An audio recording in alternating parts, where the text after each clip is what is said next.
In a time before time, there was a great city called Metru Nui.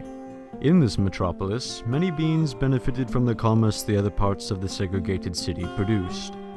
However, at one point in time this resulted in cataclysmic events, which as time went on became known as the Matoran Civil War.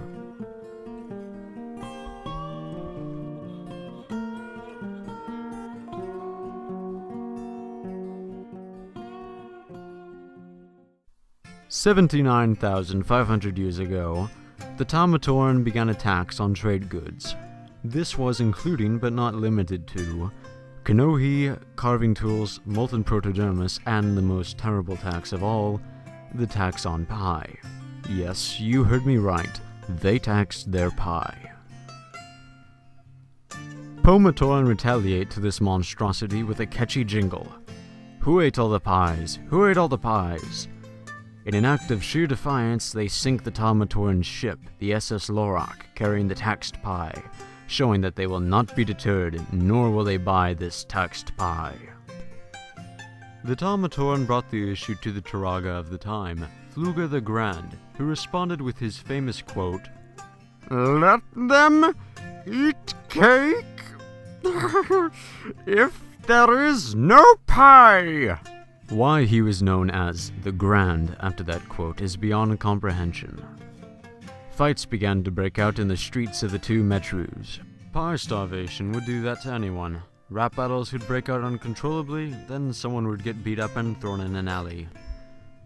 In an attempt to stop the fighting and make things fair, the Matoran decided to selflessly melt a Metru warehouse full of priceless sculptures to end the fighting. To their surprise, it did not go so well, and tension continued to rise. So then leaders of both sides then met at the capital to discuss peace treaties and end the tension once and for all. The Matoran brought a peace offering of pie. However, just as it was about to be cut, a lone Kanoka flew out of nowhere, reducing the pie to nothing. Who shot it? History may never know. But when the first shot is fired, all Karzani is let loose. Well, as much Karzani as Matoran sissy fighting in a coliseum can induce. But of course, you know that this means war. Fluga the Grand again was not helping, trying to calm the Matoran by saying, "If you will not eat cake or pie, just eat something else!" But the war escalated. From there, no longer was it sissy fighting, but name-calling as well. And after name-calling comes weapons, and shooting, and fighting. Don't ask how that progression works. Shortly after the beginning of the war, the other populations began to take sides. The Matoran sided with the Matoran, as they had been very close to the Matoran in trade, and feared what they'd do next. As the phrase passed down through centuries of Matoran goes, do unto others before they do unto you. The Matoran guaranteed the Matoran pie as plunders of war if they would side with them, which the Matoran gladly agreed to. As they said, a pie in hand palm is worth 2 goku in the bush thicket. The Matoran attempted to intervene between sides of the conflict, but when their t-shirts, bumper stickers, and Kanohi book posts were ignored, they were outraged.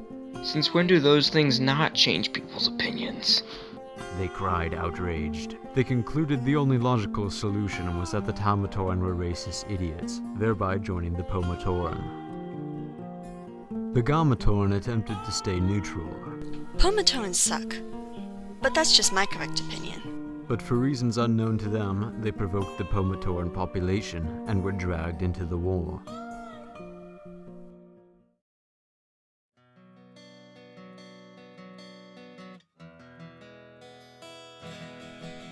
One of the first battles of the war was fought with the Matoran General Jaller, who headed his troops toward Metru itself. He did such because they were low on ammunition, and being that Metru made all the Kanokadis, he decided to invade it for the weaponry. This battle is now known as the Battle of the Cream Pies. It was called thus because the Matoran, having little Kanokadis, decided to make a bunch of cream pies, a favorite of the Matoran. Jala's plan was to make the Pomatoran believe another peace offering was going to be made. But when the Pomatoran's guard was down, they would throw the pies with the white filling at them, and then take over the Metru. This was a remarkably brilliant plan. However, General Post Scott of the Pomatoran saw through this deception. He gave the legendary command, "Don't shoot until you see the whites in their pies!" Of course, General Jala had to retreat his troops after such a battle. One of the most famous and terrible battles in the war was that which was fought between General So of the Lee Matoran against the Matoran Civil Cavalry. Lieutenant Robert E. Lee Matoran wrote in his journal the morning before the battle, "I had never before seen a Matoran so inspiring and manly. He brings good morale and hopes to his troops at the forefront of every battle. When the dust settles and we all see him standing atop his defeated enemies, inside we're all saying, 'Darn, I wish I could be him!'" By midday, General So's troops prepared to march towards the Matoran camp, but as the final battle strategies were made in the tent, out of nowhere it seemed Robert E. Lee Matoran was struck down, and the camp was sent into panic.